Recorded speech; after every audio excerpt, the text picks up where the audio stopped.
बहुत समय पहले की बात है। उज्जैनी नाम के राज्य में राजा विक्रमादित्य राज्य किया करते थे।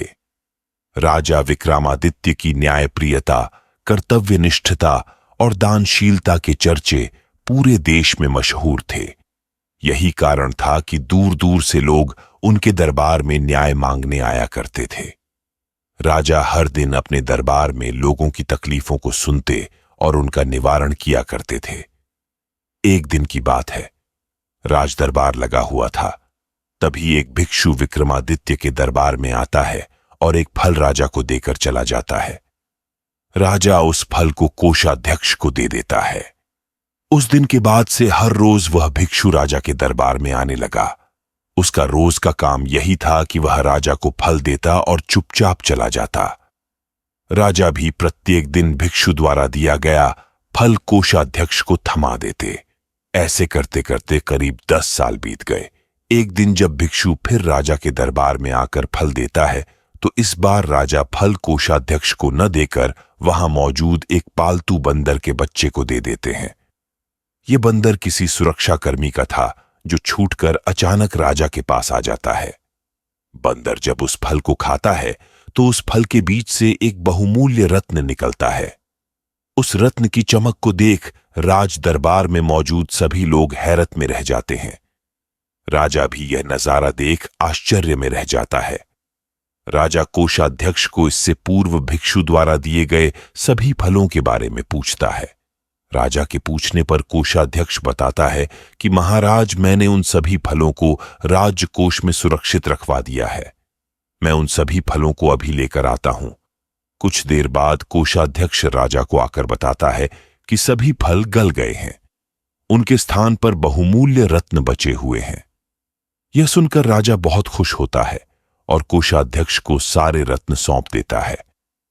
अगली बार जब भिक्षु फल लेकर दोबारा विक्रमादित्य के दरबार पहुंचता है, तो राजा कहते हैं, भिक्षु, मैं आपका फल तब तक ग्रहण नहीं करूंगा जब तक आप यह नहीं बताते कि हर दिन आप इतनी बहुमूल्य भेंट मुझे क्यों अर्पित करते हैं। राजा की यह बात सुन भिक्षु उन्हें एकांत स्थान पर चलने को कहता है। एकांत में ले जाकर भिक्षु राजा को बताता है कि मुझे मंत्र साधना करनी है और उस साधना के लिए मुझे एक वीर पुरुष की जरूरत है। चूंकि मुझे तुमसे वीर दूसरा कोई नहीं मिल सकता, इसलिए यह बहुमूल्य उपहार तुम्हें दे जाता हूं। भिक्षु की बात सुन राजा विक्रमादित्य उसकी सहायता करने का वचन देते हैं। तब भिक्षु राजा को बताता है कि अगली अमावस्या की रात को उसे पास के शमशान आना होगा, जहां वह मंत्र साधना की तैयारी करेगा। इतना कहकर भिक्षु वहां से चला जाता है। अमावस्या का दिन आते ही राजा को भिक्षु की बात याद आती है और वह वचन के अनुसार शमशान पहुंच जाते हैं। राजा को देख भिक्षु बहुत प्रसन्न होता है। भिक्षु कहता है, हे राजन, तुम यहां आए, मैं बहुत खुश हुआ कि तुम्हें तुम्हारा वचन याद रहा। अब यहां से पूर्व की दिशा में जाओ। वहां एक महाश्मशान मिलेगा। उस महाश्मशान में शीशम का एक विशाल वृक्ष है। उस वृक्ष पर एक मुर्दा लटका हुआ है। उस मुर्दे को तुम्हें मेरे पास लेकर आना है। भिक्षु की बात सुनकर राजा सीधे उस मुर्दे को लाने चल देता है। महाश्मशान में पहुंचने के बाद राजा को एक विशाल शीशम के वृक्ष पर एक मुर्दा लटका हुआ दिखाई देता है। राजा अपनी तलवार खींचता है और वृक्ष से बंधी रस्सी को काट देता है।